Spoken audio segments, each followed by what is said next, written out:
Hi boys and girls, let's review our sounds again. Our AR words, starch, mark, stark. Our ARE words, stare, glare, square. Our AI words, male, chain, grain.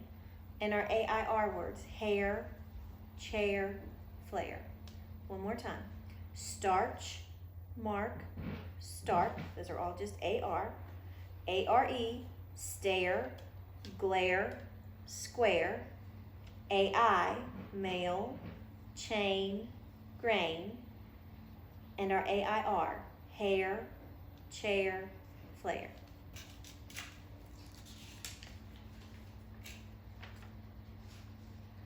All right, yesterday, remember, we talked about a story map. That's just a way to help us organize ourselves through the story so that we can pick out all the parts of the plot. The problem, that's what we started discovering yesterday, the what's wrong, the what the author is using to drive, why we're gonna listen to this book, what has to get fixed. Well, then we get to decision. A decision is something you decide to do. Every day you make the decision if you're gonna do your work or if you're gonna talk to your neighbor. You make the decision if you're gonna go to the bathroom and behave or if you're going to be one of our bathroom bandits. It's a decision, it's something you decide to do. And then we also have the word resolution. And resolution is how a problem gets solved. It may not always be easily solved, but we'll see. For instance, a resolution that would be easy is you look outside, it's raining, you have a problem, you'll get wet going to the car. You grab an umbrella. That's a resolution. Sometimes resolutions are a little hard to get to. But today, let's continue with Practice Makes Perfect for Rotten Ralph by Jack Gantos. A cheater prospers. Winning all these prizes has made me hungry, announced Percy. We must get some nourishment. But Ralph was hungry for prizes, not food.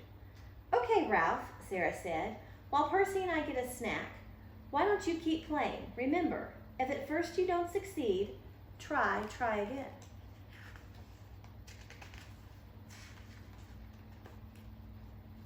Ralph tried his luck at a guessing game.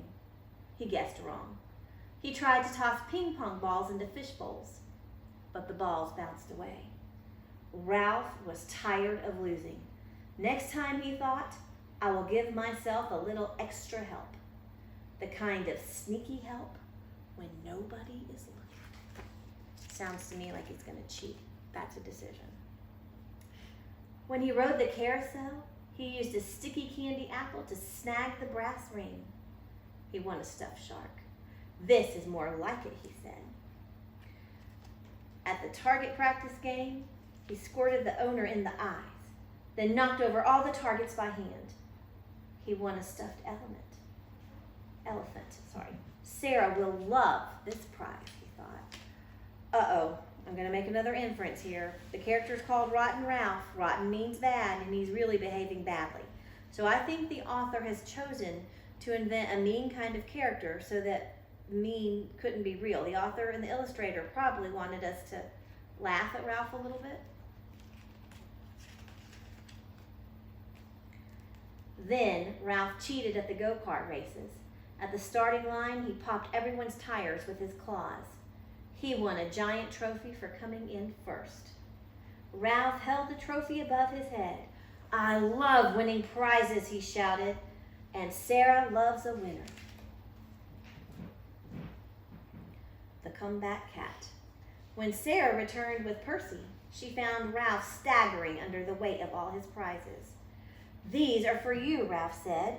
Goodness, Ralph, Sarah cried. How did you win all these prizes? Ralph didn't answer.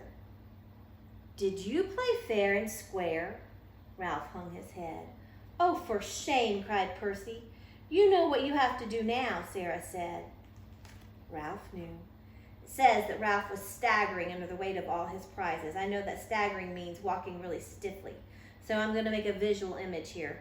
I'm thinking of Ralph holding a lot of prizes so heavy that he can't even balance them, so he's walking in a strange way. But I'm imagining that he is smiling because the prizes were what he wanted. While Sarah looked after Percy, Ralph returned the stuffed shark to the carousel. I'm sorry I cheated a little, he said. Buster, there is no such thing as a little cheating, said the woman. She kept the shark. Then he returned the stuffed elephant to the target practice owner. Sorry, Ralph said. I just got carried away. Happens to the best of us, said the man. Then he squirted Ralph in the face. Finally, Ralph dragged the trophy over to the racetrack. This belongs to you, he said to the owner. The man made Ralph fix all his flat tires. Come back when you are ready to follow the rules, he said. While Ralph waited for Percy and Sarah to catch up to him, he practiced throwing pennies in the wishing well. I wish I could win. I wish I could win. I wish Sarah wouldn't think Percy was so good at everything. When Sarah found him, she was smiling. Ralph, I'm very proud of you for telling the truth, she said. Now, let's go home. But Ralph wanted one more chance to play fair and square. He smiled a rotten smile at Percy and pointed to the dunking booth.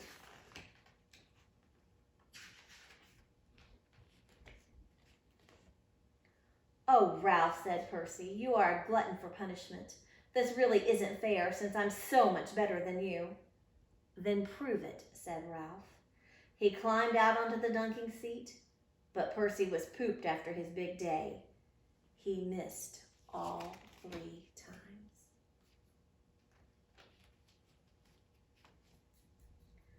Then it was Ralph's turn to throw. If I can't do it, said Percy, you never will. He bet his King Kong kitty that Ralph would miss. That was just what Ralph wanted. He took careful aim. He tossed a perfect throw. Splash! He dunked Percy on his first try. Help! Stuttered Percy. Time to practice your swimming, suggested Ralph. Now he had 2 prizes, the King Kong kitty and a stuffed animal from the dunking booth. Rotten Ralph gave both his prizes to Sarah. Oh, Ralphie, she said, you don't need any practice at being my winner. She gave him a big hug. After that, Sarah dried Percy off, and they all went home. And that, boys and girls, is the end of Rotten Ralph.